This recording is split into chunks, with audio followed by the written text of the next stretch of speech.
Hello नमस्कार, welcome to Kargil news India में आस्था शर्मा। तो आइए आज की बड़ी खबरों पे नजर डालते हैं। कर्नाटक में कांग्रेस कल नए मुख्यमंत्री के नाम पर फैसला कर सकती है, जिसमें डीके शिव कुमार सबसे आगे बताए जा रहे हैं। शिव कुमार ने कहा, सिद्धारमैया हर मुश्किल में उनके साथ मजबूती से खड़े रहे। सोनम वांगचुक ने लद्दाख एलजी की चेतावनी को दिल्ली नेतृत्व को खुश करने की कोशिश बताया। उन्होंने कहा कि इसी तरह के आरोपों में उन्हें 8 महीने पहले एनएसए के तहत गिरफ्तार भी किया जा चुका है। केरल में बीजेपी ने सबको चौंकाते हुए बीबी गोपा कुमार को विधायक दल का नेता चुना है। 2026 विधानसभा चुनाव में पार्टी के बेहतर प्रदर्शन के बाद उन्हें जिम्मेदारी मिली है। दिल्ली में संयुक्त सुरक्षा अभियान के दौरान मणिपुर के प्रतिबंधित उग्रवादी संगठन के एक प्रमुख कमांडर को गिरफ्तार किया गया। आरोपी के पास से भारी मात्रा में हथियार, गोला बारूद और विस्फोटक बरामद किए गए।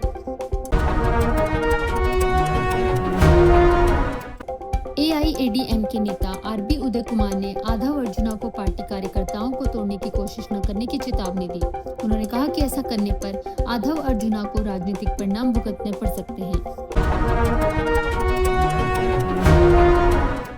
दिल्ली हाईकोर्ट ने कॉकरोच जनता पार्टी के एक्स अकाउंट पर लगे बैन पर अंतरिम राहत देने से इनकार कर दिया। हालांकि कोर्ट ने केंद्र सरकार और एक्स को विस्तृत जवाब दाखिल करने का नोटिस जारी किया है।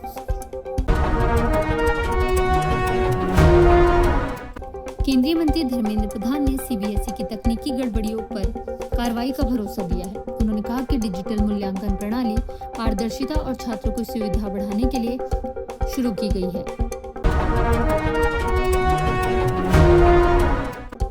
केंद्रीय मंत्री गजेंद्र सिंह शेखावत ने कहा कि ब्रिटिश काल की विरासत स्थलों के संरक्षण पर राज्यों को अधिक गंभीरता से काम करना चाहिए। उन्होंने कहा कि ऐतिहासिक धरोहरों को बचाना और सहेजना सभी राज्यों की महत्वपूर्ण जिम्मेदारी है।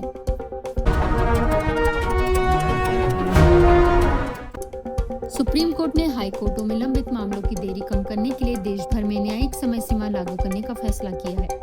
कोर्ट ने पारदर्शिता, जवाबदेही और समयबद्ध न्याय सुनिश्चित करने के लिए नया ढांचा तय किया है।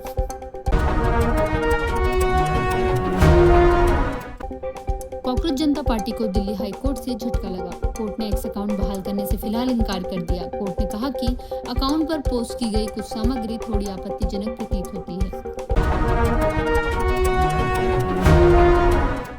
कर्नाटक में नेतृत्व परिवर्तन के बाद कांग्रेस हालांकि नई सरकार के ढांचे पर चर्चा करेगा। सिद्धारमैया और संभावित नए मुख्यमंत्री डीके शिव कुमार दिल्ली में होने वाली बैठक का हिस्सा लेंगे।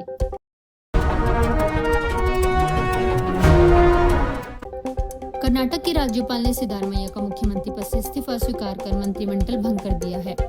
नए मुख्यमंत्री के शपथ लेने तक सिद्धारमैया कार्यवाहक मुख्यमंत्री के रूप में जिम्मेदारी संभालेंगे।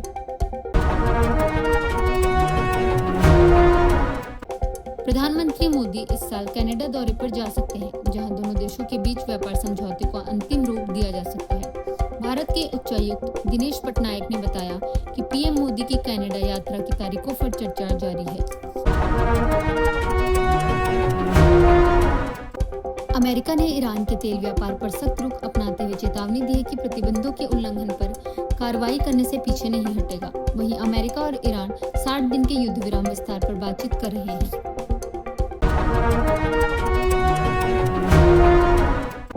अमेरिका ने ईरान के साथ अस्थायी समझौते का दावा किया है, लेकिन ईरान ने अभी चुप्पी साध रखी है।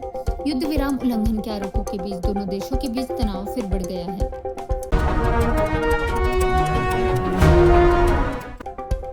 अमेरिका और ईरान के बीच युद्ध विराम बढ़ाने का समझौता ट्रंप की मंजूरी का इंतजार कर रहा है।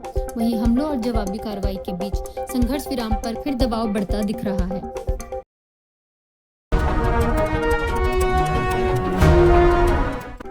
केरल विधानसभा में राज्यपाल ने नीति भाषण देते हुए राज्य की वित्तीय स्थिति पर श्वेत पत्र लाने का प्रस्ताव रखा। भाषण में नई जल नीति, छात्राओं के लिए मासिक धर्म अवकाश और पर्यटन को बढ़ावा देने पर जोर दिया गया। कर्नाटक में नेतृत्व परिवर्तन के बाद कांग्रेस ने संकेत दिया है कि वह मुख्यमंत्री पद को लेकर चल रहे विवादों को सुलझाने के लिए तैयार है। सिद्धारमैया को मनाने में मिली सफलता को पार्टी अब दूसरे राज्यों में भी मॉडल के तौर पर देख रही है।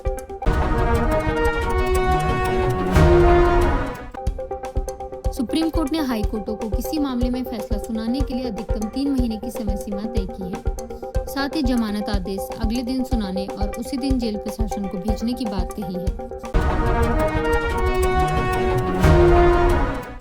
कांग्रेस ने प्रधानमंत्री मोदी पर इजराइल का खुला समर्थन करने और ईरान गाजा मुद्दे पर चुप रहने का आरोप लगाया है। कांग्रेस नेता जयराम रमेश ने इसे भारत की पारंपरिक विदेश नीति से अलग रुख बताया है।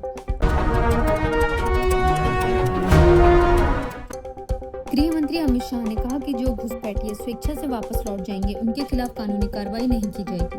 उन्होंने कहा कि सरकार देश के हर अवैध घुसपैठिए की पहचान कर उसे वापस भेजने के लिए प्रतिबद्ध है।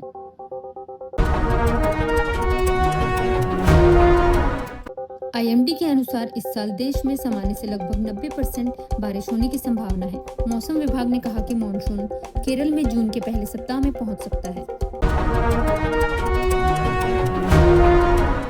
ये थी आज की बड़ी खबरें। बने रहिए गार्गी न्यूज इंडिया के साथ। मैं आस्था शर्मा, धन्यवाद।